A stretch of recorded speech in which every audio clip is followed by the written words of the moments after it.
Hello and welcome to Value Research Podcast. You're listening to First Page, a column written by Dhirendra Kumar.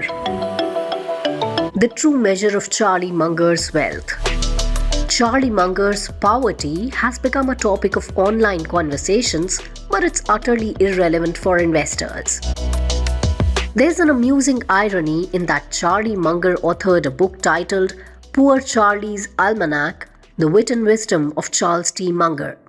While the title plays on Benjamin Franklin's Poor Richard's Almanac, some might argue it had an unintended double meaning.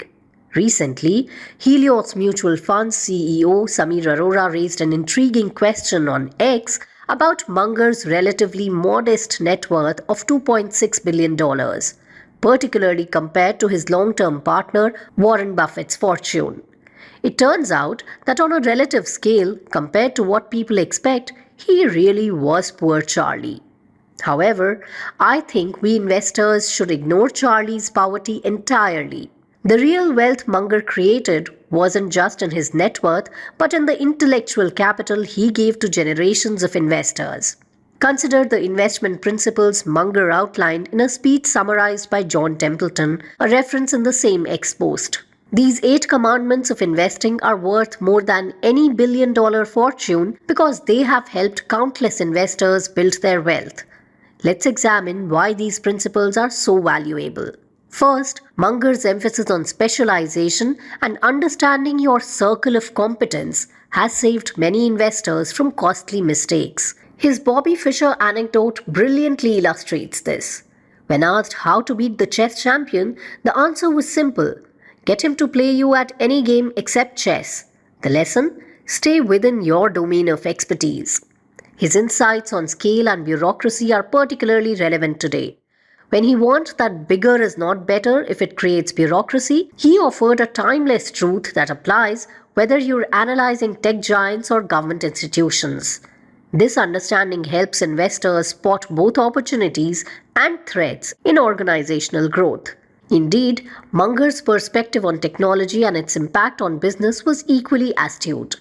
He understood that technology was a double-edged sword that could either help you or kill you, depending on whether the benefits flowed to customers or shareholders.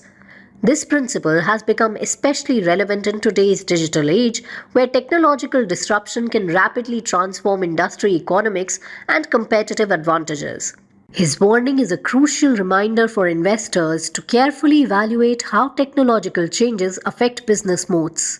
Most importantly, Munger's advice about making well-calculated bets when the odds are in your favor has helped reshape how many think about portfolio management. It's not about diversification for its own sake, but about loading up when you find those rare, exceptional opportunities. As he noted, it is hard to find a good business at a great discount, which is precisely why you should act decisively when you do. His wisdom about buying quality businesses, even if you have to pay up, which Warren Buffett cited as the most important lesson he learned from Munger, has proven particularly prescient in an era where intangible assets often matter more than physical ones. This principle helped investors understand why paying a premium for exceptional companies yields better results than bargain hunting among mediocre ones.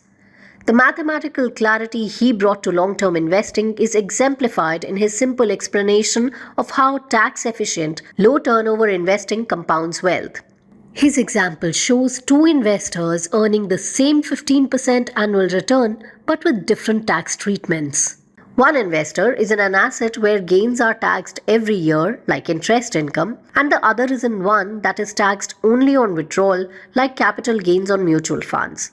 After 30 years, the second has 2.5 times the money than the first. So, while some might wonder why Munger's fortune wasn't larger, they're asking the wrong question. His real legacy isn't in the billions he accumulated, but in his shared wisdom. Through his principles, lectures, and writings, he created a roadmap for rational investing that has helped countless others build their fortunes. Ultimately, measuring Charlie Munger's contribution by his net worth is like measuring a teacher's impact by their salary. The true value lies in the knowledge transferred, the wisdom shared, and the principles that continue to guide investors long after the lessons were first taught. That's a legacy worth far more than any huge fortune.